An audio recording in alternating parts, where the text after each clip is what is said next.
வாங்க இன்றைக்கி அரிசி வடகம் எப்படி செய்யணும்னு பார்க்கலாம். அதுக்கு ரேஷன் பச்சரிசி எடுத்து 3 டம்ளர் நைட்டே ஊற வச்சுருக்கோம். அரைக்கிறதுக்கு வந்து பச்சை மிளகா, ஜீரகம், பெருங்காயம் போட்டு நல்லா இந்த மாதிரி தண்ணி மாதிரி நைஸாக அரைச்சி எடுத்துக்கலாம்.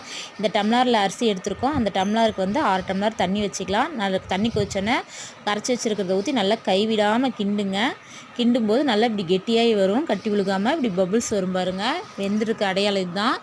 உங்களுக்கு சந்தேகமாக இருந்தால் கையில் தண்ணி தொட்டு பார்த்திங்கன்னா கையில் ஒட்டாமல் வரும். இதான் வெந்திருக்கு. இப்போ வந்து நம்ம போய் ஊற்றிக்கலாம். இப்படி துணி போட்டுக்கலாம். துணியில் போட்டால் ஈஸியாக எடுக்கலாம். இப்போ வந்து சின்ன கரண்டி வச்சு ஒவ்வொரு கரண்டி எடுத்து ஊற்றிக்கலாம். உங்களுக்கு எந்த சைஸில் வேணுமோ அந்த சைஸ் ஊற்றிக்கோங்க. இப்போ வந்து ஃபுல்லாக ஊற்றி முடிச்சாச்சு. இது நல்லா ஒரு நாள் அடிக்கிற வேலைக்கு ஒரு நாள் ஃபுல்லாக காஞ்சா போதும். இப்போ வந்து எடுத்து துணியில் பின் சைடு வந்து தண்ணி தெளிச்சிங்கன்னா ஈஸியாக வடகம் வந்து உடஞ்சி போகாமல் வரும். இதே மாதிரி எல்லாத்தையும் எடுத்துக்கலாம். எல்லா வடகத்தையும் எடுத்தாச்சு. இதை ஒரு நாள் ஃபுல்லாக வெயிலில் காய வச்சு எடுத்துக்கலாம். நல்லா காய வச்சு எடுத்தாச்சு. இதை வந்து பொரித்து எடுத்துக்கலாம். இதை ஸ்டோர் பண்ணி வச்சுக்கோங்க, நல்லாயிருக்கும்.